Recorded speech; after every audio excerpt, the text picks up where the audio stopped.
നമ്മുടെ പ്രിയപ്പെട്ട മുഖ്യമന്ത്രി വി ഡി സതീശന് പരിചയമുള്ള ചില യൂത്ത് കോൺഗ്രസ്സുകാർ MDMA കേസിൽ അറസ്റ്റിലായി എന്നുള്ളത് നമുക്കറിയാമായിരുന്നു. അപ്പോൾ ആ വാർത്തകളൊക്കെ തന്നെ പുറത്തേക്ക് വന്നിരുന്നതാണ്. അതിലൊന്ന് PA അബ്ദുൾ സലാമാണ്. അദ്ദേഹത്തിനുമായി എങ്ങനെയാണ് മുഖ്യമന്ത്രിക്ക് പരിചയം എന്നുള്ളത് ഇതുവരെ വെളിവാക്കപ്പെട്ടിട്ടില്ല, അദ്ദേഹം തുറന്നു പറഞ്ഞിട്ടില്ല. മറ്റൊരാളുടെ പേര് KH മുഹമ്മദ് ഹുസൈൻ എന്നാണ്. അദ്ദേഹം യഥാർത്ഥത്തിൽ ഹുസൈൻ മുസാഫിർ എന്ന പേരിൽ ഫേസ്ബുക്കിലൊക്കെ ഉണ്ട്. അദ്ദേഹത്തിന് 28 വയസ്സാണ്. ഇവർ രണ്ടുപേരും അറക്കപ്പടി സ്വദേശികളാണ്.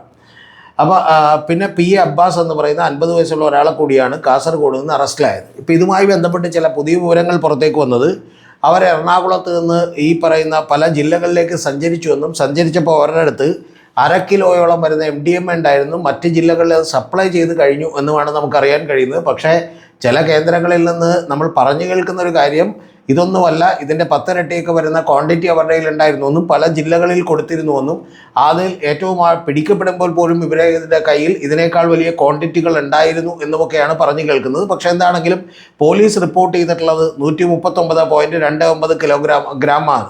കാരണം ഈ 139.29 ഗ്രാമിന് തന്നെ 7 ലക്ഷം രൂപയിലധികം വില വരുമെന്ന് നിങ്ങൾ മനസ്സിലാക്കണം.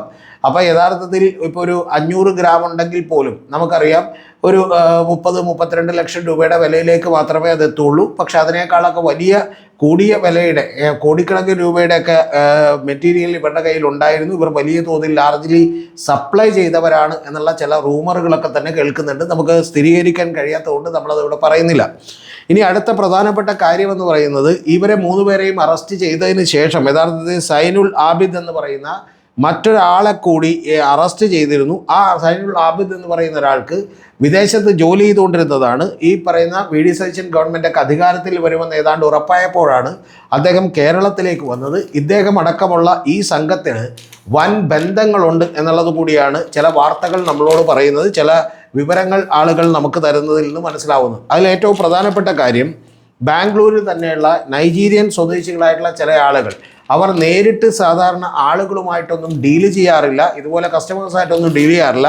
പകരം അവർ ഡീല് ചെയ്യുന്നത് മുഴുവൻ ഒരു ഇടനിലക്കാരുമായിട്ട് മാത്രമാണ്, അവർക്ക് വിശ്വാസമുള്ള ഇടനിലക്കാരുമായിട്ട് മാത്രമാണ്.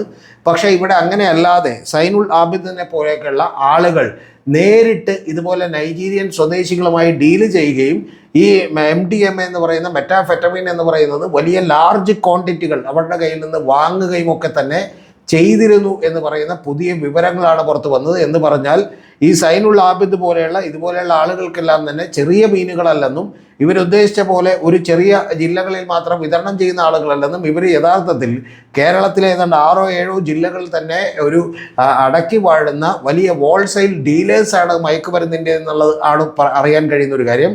രണ്ടാമത്തേത്, അങ്ങനെയാണെങ്കിൽ മാത്രമേ അത്ര വലിയ ആളുകൾക്ക് മാത്രമേ ഈ പറയുന്ന പോലെ നൈജീരിയൻ ഉള്ള സ്വദേശികളുമായിട്ട് നേരിട്ട് ബന്ധം സ്ഥാപിക്കാനും അവരുമായി നേരിട്ട് കച്ചവടം ഉറപ്പിക്കാൻ കഴിയുമെന്നാണ്.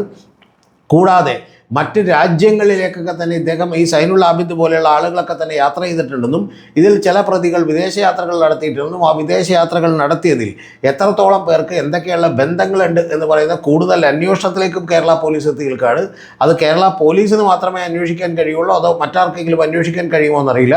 കൂടാതെ ചില ആളുകൾ ആരോപിക്കുന്നൊരു കാര്യമെന്ന് പറയുന്നത്, കേരളത്തിൽ നിന്ന് എറണാകുളം ജില്ലയിൽ നിന്ന് ഇത്തരത്തിൽ നിരവധി സ്ഥലങ്ങളിൽ ഇവരുടെ പോലീസ് ചെക്കിംഗ് ഉണ്ടായെന്നും പിടിക്കപ്പെട്ടുവെന്നും, പക്ഷെ അങ്ങനെ പിടിക്കപ്പെട്ടപ്പോഴൊക്കെ തന്നെ രക്ഷപ്പെടുത്താൻ വേണ്ടിയിട്ട് ഈ പറയുന്ന വി ഡി സതീശനുമായിട്ടുള്ള പരിചയമൊക്കെ തന്നെ ഉപയോഗപ്പെടുത്തിയിരുന്നുവെന്നും അത്തരത്തിലുള്ള ചില പ്രധാനപ്പെട്ട വിവരങ്ങൾ കൂടി ഇനിയുള്ള നാളുകളിൽ പുറത്തേക്ക് വരും എന്നുള്ളത് കൂടിയാണ് നമ്മൾ പ്രതീക്ഷിക്കുന്നത്.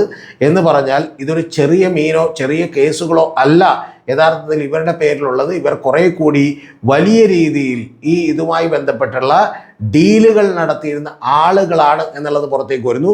കൂടാതെ ഇവരിലുള്ള അബ്ദുൾ സലാം അടക്കമുള്ള ആളുകൾക്ക് ചില പ്രദേശത്ത് തന്നെ വലിയ ഗുണ്ടകളുമായിട്ടൊക്കെ തന്നെ, ജില്ലകളിലെ വലിയ ഗുണ്ടകളുമായിട്ടൊക്കെ തന്നെ വലിയ ബന്ധമുണ്ടായിരുന്നുവെന്നും അവരുടെ ബന്ധങ്ങൾ കൂടി ഉപയോഗിച്ചുകൊണ്ട് ഇവർ വലിയ തോതിലുള്ള കച്ചവടങ്ങൾ നടത്തിയിരുന്നു എന്നുമുള്ള കാര്യമാണ് പറയുന്നത്.